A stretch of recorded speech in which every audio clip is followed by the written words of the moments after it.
Assalamualaikum warahmatullahi wabarakatuh. Selamat bertemu kembali pada mata kuliah inventarisasi hutan. Hari ini kita akan membahas materi tentang sampling bertingkat atau stage sampling. Capaian pembelajaran untuk mata kuliah kali ini pertama adalah mahasiswa mampu mengetahui, memahami, dan menghitung potensi sumber daya hutan melalui analisis data yang diperoleh dari kegiatan inventarisasi. Kemudian, mahasiswa mampu memahami tentang teknik dan metode-metode sampling kehutanan. Dalam menghadapi populasi yang heterogen, ya, di mana ini kerap dijumpai di lapangan, ya, maka pengambilan sampling yang dilakukan secara random itu berkembang dan dilakukan stratifikasi sampling, ya, jadi ada modifikasi di situ. Nah, ini terkait dengan heterogenitas dari populasi, ya.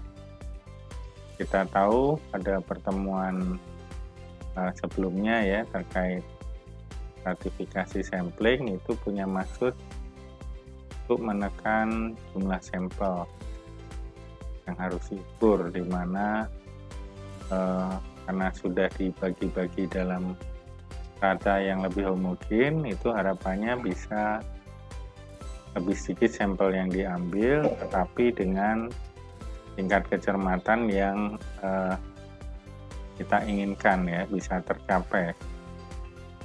Dengan demikian sumber daya yang digunakan akan lebih murah, biayanya lebih murah karena mungkin tenaga kerja menjadi lebih sedikit, waktu jadi lebih sedikit, ya, karena jumlah sampel yang diperlukan lebih sedikit. Alat-alat mungkin yang disewa atau yang dipakai juga tidak banyak, ya. Nah, tetapi masalahnya jika menggunakan stratifikasi sampling itu perlu informasi yang cukup lengkap, ya, di mana informasi populasi ini biasanya sering jadi kendala, terutama jika pengambilan sampel ini baru pertama kali dilakukan, ya, misalnya untuk hutan yang baru akan dikelola. Nah, biasanya inventarisasi yang pertama kali, karena belum ada informasi di situ, maka cukup sulit, ya, mendapatkan data-data yang bisa digunakan untuk melakukan stratified-nya. Nah, oleh sebab itu, maka biasanya digunakan metode ini, ya, stage sampling. Ini dilakukan jika baru pertama kali ke situ, begitu. Informasi tidak ada atau sedikit, ya. Bisa terjadi karena tidak tersedia jalan angkutan atau alat komunikasi yang layak, begitu, ya. Kemudian wilayah hutannya luas, ya, misalnya seperti ini, lebat, begitu, mungkin primer semua, begitu, ya. Untuk masuk ke lokasi, ya, mungkin baru pertama kali masuk ke situ juga, ya. Nah, oleh sebab itu dipilih stage sampling, ya, sampling bertingkat di sini. Nah, samplingnya dibagi menjadi tingkatan-tingkatan tertentu. Nah, tingkatannya ini lebih fleksibel dari stratified-nya, ya, begitu. Nah, ini bisa dilakukan 2 tingkat atau 3 tingkat. Kemudian tingkat pertama kita sebut dengan unit primer, tingkat kedua kita sebut dengan unit sekunder, dan seterusnya, ya. Kalau ada 3, ya, tersier, kuarter, gitu. Nah, karakteristik di unit sekunder ini populasinya itu berbeda dengan karakteristik populasi di unit primernya. Jadi nanti kita bagi-bagi misalnya dalam level provinsi, kemudian kita bagi lagi dalam level kabupaten ya. Jadi di kabupaten kita bagi misalnya di situ ada hutan lindung, hutan produksi atau KPH lindung, KPH produksi seperti itu ya. Nanti di dalamnya ada fungsi lindungnya, fungsi produksinya, fungsi konservasinya, kita bagi lagi tingkatnya.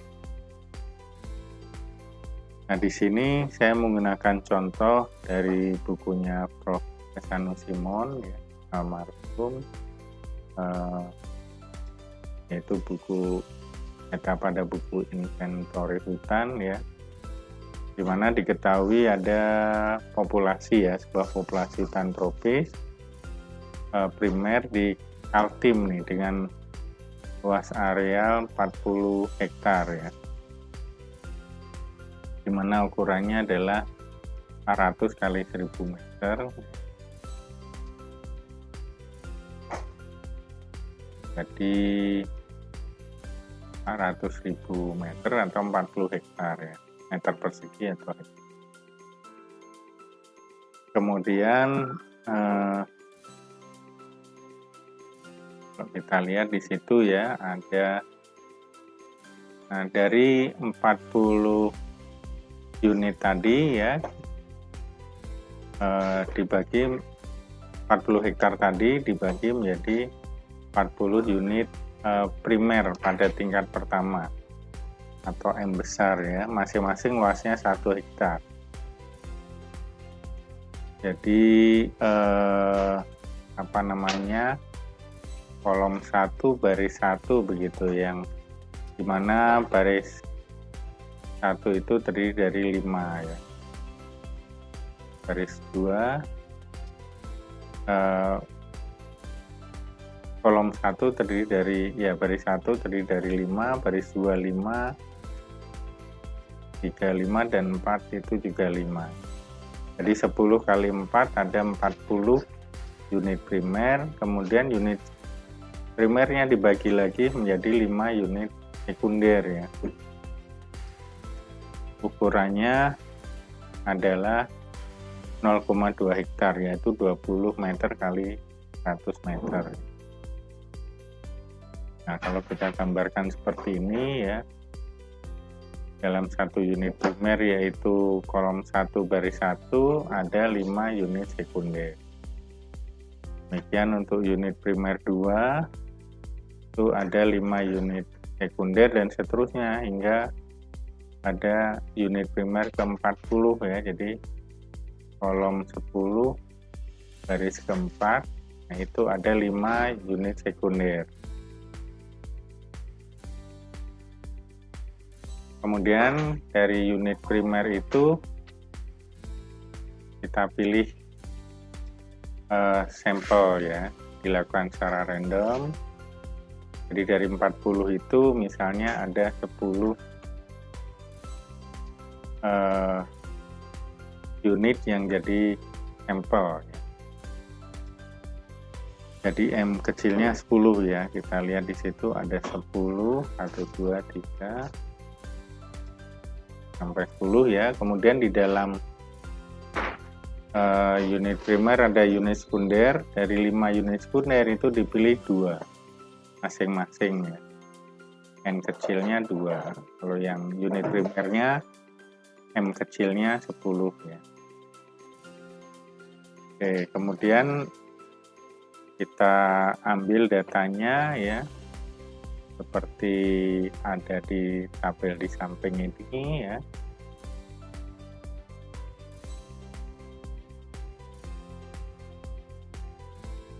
Untuk nomor random, kemudian untuk unit primernya ada 10, yaitu 1, kemudian 18 ya, hingga yang terakhir itu 19. Kemudian unit sekundernya itu untuk unit primer 1 itu 5 dan 2. Untuk unit primer 18 itu 3 dan 2 dan seterusnya hingga unit primer yang ke-10 ya. Itu di sini nomornya 19. Itu unit sekundernya yang terpilih sebagai sampel itu 1 dan 5. Jadi kalau kita tulis M besarnya 40, M kecilnya 10. Kemudian untuk unit sekunder N besarnya 5, N kecilnya 2. Di sini yang dicatat adalah luas bidang dasar dan berdiameter 25 cm ke atas. Kemudian data-data yang kita peroleh ini dimasukkan dalam bentuk tabel seperti ini ya. Kemudian kita lihat pada kolom pertama itu berisi unit ya.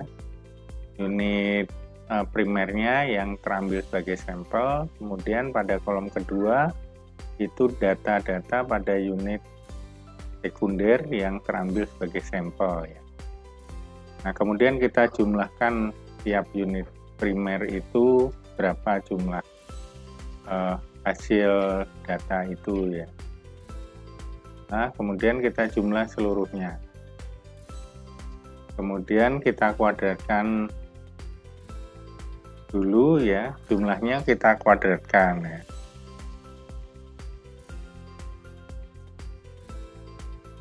Kemudian data masing-masing juga kita kuadratkan dulu ya. Itu ada di kolom kelima ya. Kemudian nanti jumlah kuadratnya kita jumlahkan, ada di kolom terakhir. Nah, ini hasil perhitungannya. Selanjutnya kita hitung jumlah dari XIJ-nya ya. Kemudian setelah ketemu kita jumlahnya ada 26,178 meter persegi ya, karena ini LPDS. Nah, kemudian demikian juga kuadratnya ya. Nah, kemudian kita cari rata-ratanya dengan rumus yang bisa dilihat di situ ya. Kita tahu jumlahnya 1,3 ini rata-ratanya ya, meter kubik per sampel ini. Nah, selanjutnya dengan rumus Lorentz kita bisa hitung ya semua komponen yang diinginkan dengan rumus yang ada ya, kita tinggal masukkan. Misalnya LPDS itu rata-rata dikalikan dengan luas ya, dibagi dengan luasnya. Nanti ketemu nilai rata-ratanya. Kemudian kita cari juga variansnya ya, varians lambda, kemudian varians beta ya.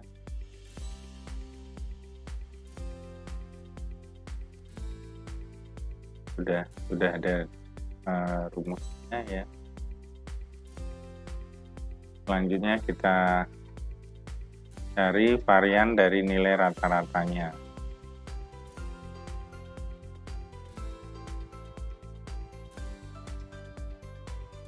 Nah, varian dari beta ini terkait dengan unit primernya ya. Kalau varian dari gamanya itu antara unit primer dengan unit sekundernya. Jadi setelah dihitung akan ketemu itu varian dari nilai rata-ratanya ya. Jadi tinggal dimasukkan dalam rumus sehingga didapatkan hasil 0,0246 nih varian dari harga rata-ratanya. Dan standar errornya tinggal diakarkan ini. Dan kalau dicari per hektarnya tinggal dikalikan 5 ya. Kemudian untuk tingkat kecermatan ini tinggal membagi antara standar error dengan rata-ratanya. Nah, kemudian kita bisa cari selang kepercayaannya.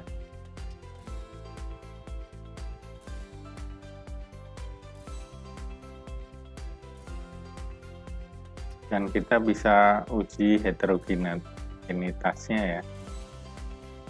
Nah, di sini ternyata F hitung lebih kecil dari F tabel atau tidak signifikan.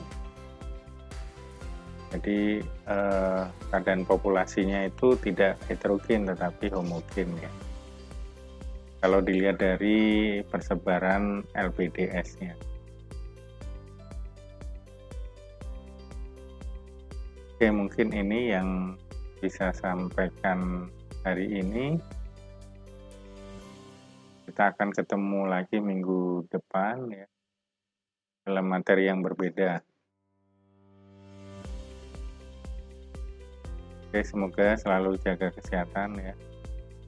Wassalamualaikum warahmatullahi wabarakatuh.